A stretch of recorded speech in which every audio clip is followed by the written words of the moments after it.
Yori, dala ice cream. Pumunta na sila Titadeng. Buti pala si Ate Tina, naalala, pag birthday ko, hindi sila nagpupunta. Invite sila. Nag-imbita ka? Wala naman kasi ko panghanda Hindi pwede yung pwede na. Siyempre, lalo na sininom nilang tubig. Doon ako sa secret safe. Ano ginagawa niyo dyan, Tay? Oh. Ha? Order Kaya sigurado ako safe ang family. Dalawa sa baby namin. Polo? Abay, baka yung nando doon sa labahan pa. Hindi ko nga nalaban yun nung Lunes dahil malaki. baka, pag meron, ipadala ko.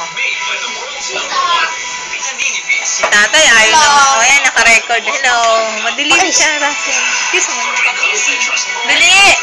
Siyempre, maglalaro ako cellphone nila. Hindi, naka-video yan eh. Hinintay ko si Lolong humarap eh. Russell, ilang taong ka na?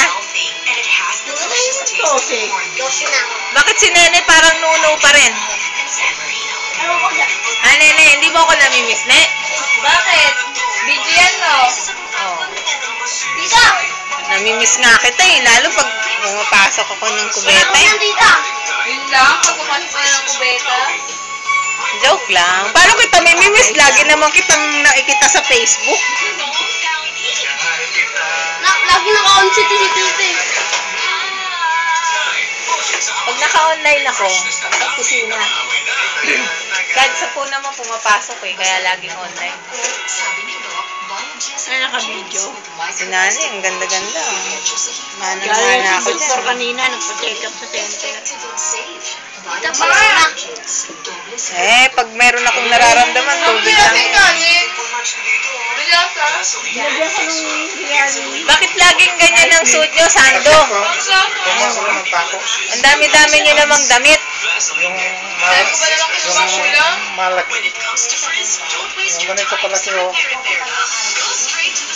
Sino papakuin nyo, Tay? Ako na naman, nilagyan na nga ng Cornelio. Hello.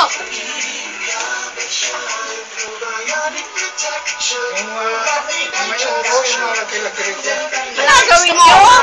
Malaki. Tabahan nyo na kasi. Kaya na kasi yun.